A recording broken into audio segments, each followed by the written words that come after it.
उत्तर प्रदेश के जिस शहर को आज हम प्रयागराज के नाम से जानते हैं, साल 2000 में इसे इलाहाबाद के नाम से जाना जाता था। उस साल इलाहाबाद से एक ऐसे शख्स के बारे में लोगों को पता चला था कि जानकर लोगों के रोंगटे खड़े हो गए थे, क्योंकि इलाहाबाद पुलिस ने एक ऐसे आदमखोर शख्स का पर्दाफाश किया जो लोगों की हत्याएं करता था और उसके बाद उनके भेजे का सूप बनाकर पी जाता था। राजा कलंदर उर्फ राम निरंजन नाम का यह शख्स इंसानों की हत्या करने के बाद इंसान के दिमाग को बाहर निकालता और उसे उबाल कर उसका सूप बनाकर पी जाता। राजा कलंदर की यह दहला कर रख देने वाली कारगुजारी वर्ष 2000 में सामने आई, जब एक अखबार के पत्रकार धीरेन्द्र सिंह की हत्या हुई।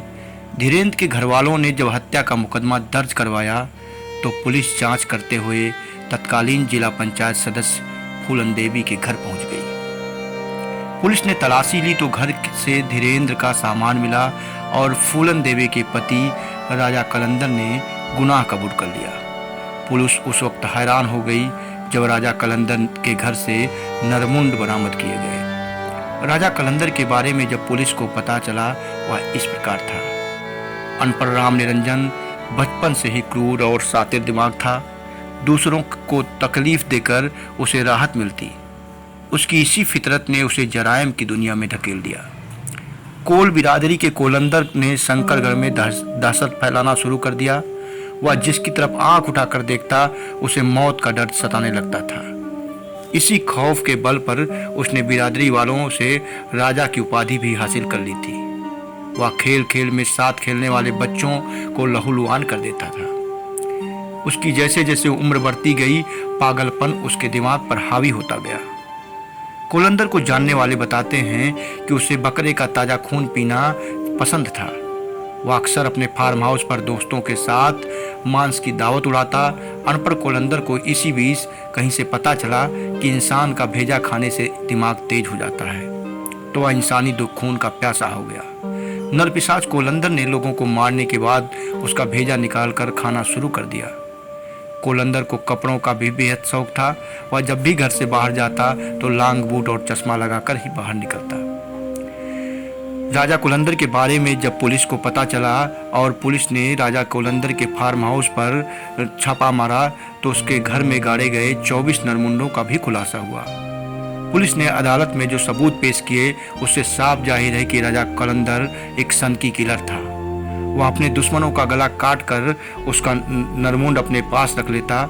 इसी तरह उसने 14 हत्याओं को अंजाम दिया। हत्याओं के पीछे उसका मकसद था अपने दुश्मनों को सबक सिखाना और दिमागी ताकत बढ़ाना।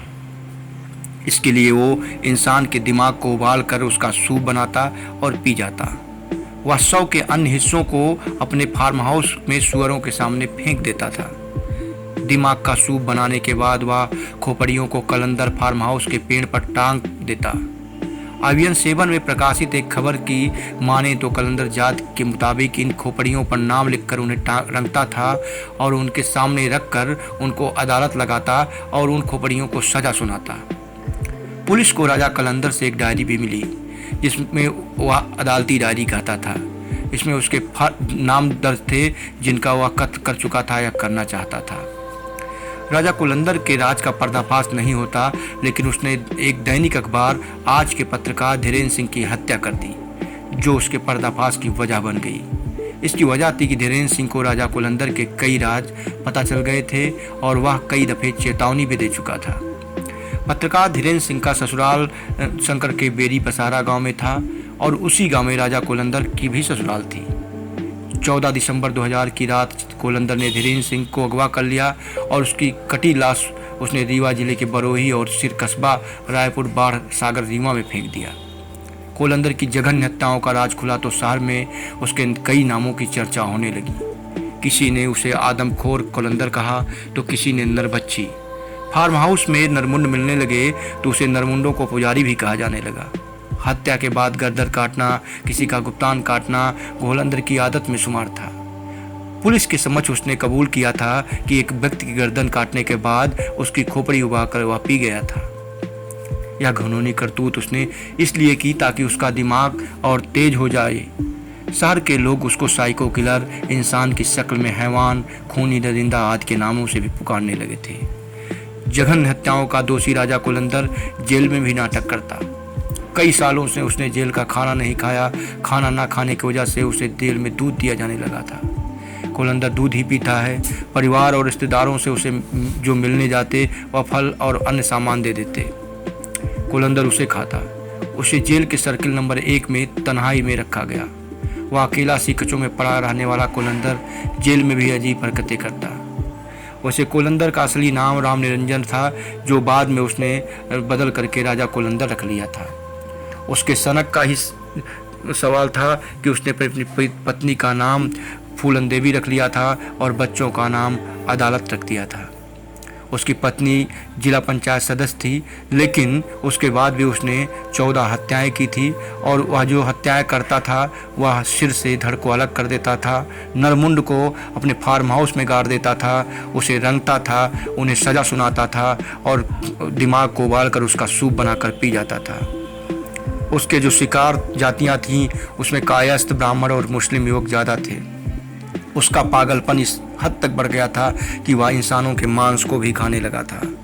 आखिर पत्रकार धीरेन्द्र और 14 लोगों की हत्याओं का दोषी मानते हुए अदालत ने वर्ष 2012 में 30 नवंबर को उसे आजीवन कारावास की सज़ा सुनाई। राजा कुलंदर को अदालत ने यह सज़ा लखनऊ पुलिस द्वारा उसे गिरफ्तार करने के 12 वर्षों बाद सुनाई थी।